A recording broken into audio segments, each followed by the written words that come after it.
Welcome to the Weaver Sews. I'm Daryl Lancaster. Using the lining as a seam finish is a clever way to create an exterior graphic on your garment, outlining them with a contrasting finish.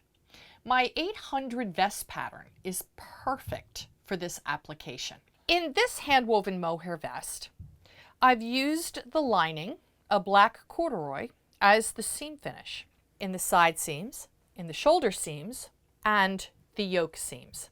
The perimeter binding is a separate bias strip. In this colorful vest from fabric I wove in a Catherine Weber workshop, I used a black linen for the lining and then brought that lining to the outside as a seam finish. Again, in the side seams, in the shoulder seams, and the yoke seams. This seam finish works well for straight seams. In addition, I was able to use my very narrow fabric and run a seam down the center back using this technique as well. Besides the lovely design element this kind of seam finish creates, there's a practical side as well. In the case of this colorful vest, I had such narrow fabric to work with. There wasn't enough to create seam allowances, and this technique allows you to work with outer fabric with no seam allowances. This is also one of those terrific cheats if you accidentally cut through the center back on a garment.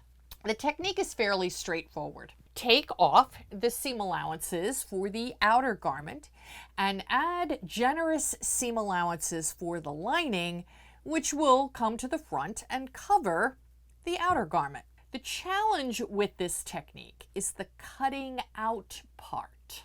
In the directions for my 800 vest, which are available as a free download, the link is below in the show notes, there are two views.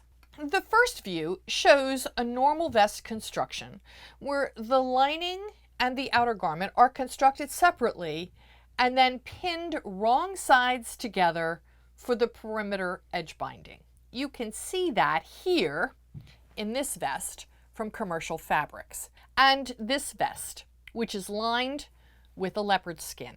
View 2 features the technique I'm going to focus on today. First, I'd like to review what the pattern actually looks like.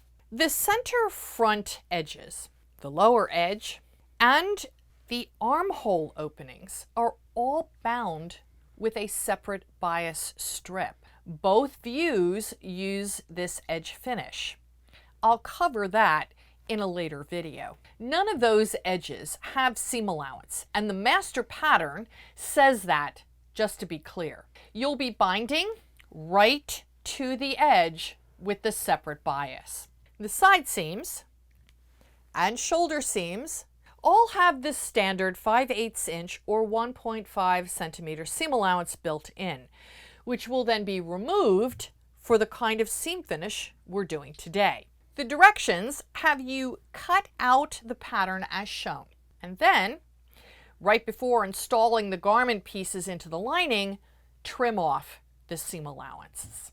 I think this is less confusing and less of a chance for a mistake. However, when I cut out this vest for demonstration purposes, I didn't have enough to include seam allowances. So I removed them from the pattern by folding back the indicated seam allowances and taping them out of the way. I also wanted a yoke in this garment, front and back. There is a yoke cutting line on the pattern. This is just a suggestion. The yoke cutting line can be raised or lowered to suit your anatomy and the size of your fabric pieces. And if you don't want to put in a yoke, just proceed to the next step. Simply cut apart on the yoke cutting line. This will give you two pieces with no seam allowance. And with two pieces, you can cut one on the lengthwise and one on the crosswise grain. This is really useful when you just don't have enough fabric. In this vest, from the leftover hand-woven fabric I found in the attic when I did my Monday mini on the Arctic Sky jacket, I've cut out the vest panels with no seam allowances on the side seams and the shoulder seams, and I've cut apart the upper and lower backs and fronts across the yoke line. Again, there are no seam allowances for the yoke seam line. And I cut the lower back in 2 pieces. There is no seam allowance to sew them together. In this vest, cut from a vintage hand-spun and hand-woven skirt from my late mother-in-law, I've cut out the lower back and fronts, again with seam allowances removed from the side seams. I have a yoke for both the fronts and backs, and the shoulder seam allowances have been removed. I barely had enough to cut the pieces even without seam allowances. I mean, we're talking dust. Now here comes the tricky part. The lining is cut out using the same pattern pieces. The lining will become the seam allowances that are missing from the outer garment. So there needs to be more than the standard 5/8 inch or 1.5 centimeters. In the pattern directions, I actually suggest tracing separate pieces for the lining pattern and giving the side seam, shoulder seam, and yoke edges a full 1 inch or 2.5 centimeter seam allowance. It's easy to make a mistake here, and whatever you need to do to keep this straight will help prevent mishaps with the scissors.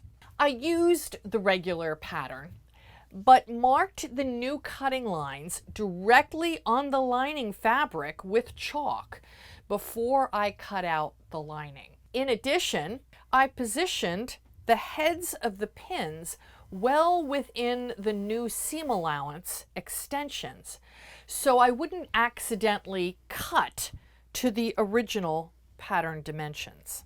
To review, you will need a full 1 inch or 2.5 centimeter seam allowance for the lower yoke edges and the upper lower back and front edges where the yoke will join to the back or fronts.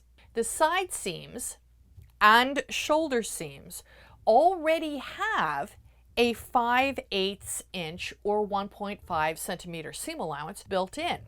So to achieve a 1 inch or 2.5 centimeter seam allowance, you only need to add an additional 3/8 inch or 1 centimeter to the existing seam allowance. Remember, the center front edge, the lower edge, and the armhole edges don't need seam allowance on either the outer garments or the lining, since they will be pinned together and bound off with a separate strip of bias. Stay stitching the shoulder seam lines is still important, but you don't have any seam allowance if you eliminated it in the cutting out process. Stay stitch the shoulder seam lines 1/8 of an inch or 3 millimeters from the cut edge, with the direction of the grain, that's the neck edge, to the armhole edge.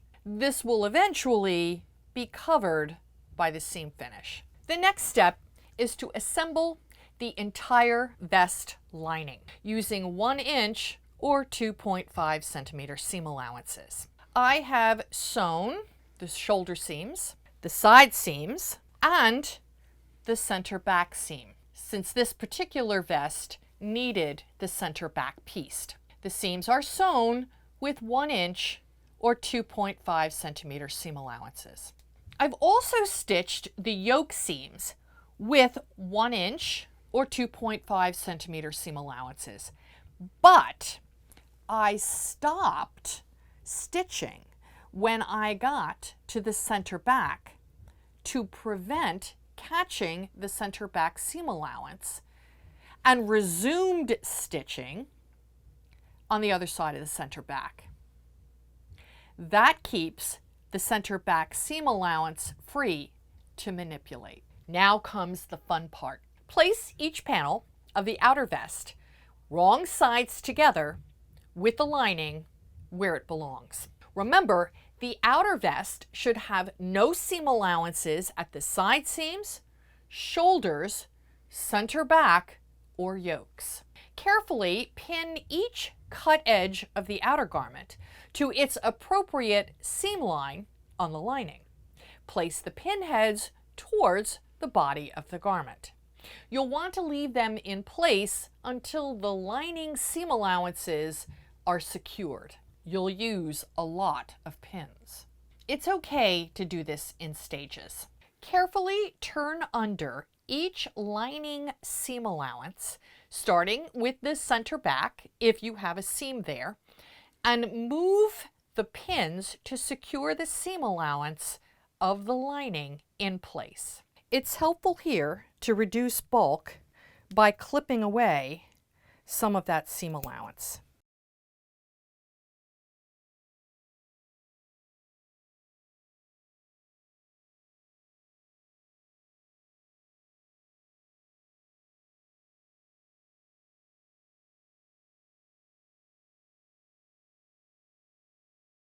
Now it's time to see what your machine can do. If you only have a straight stitch machine, then stitch down the lining seam finish with a straight stitch. But if your sewing machine will do decorative stitches, play with a scrap to see what stitch is appropriate and what length and width of stitch will give you the effect you want.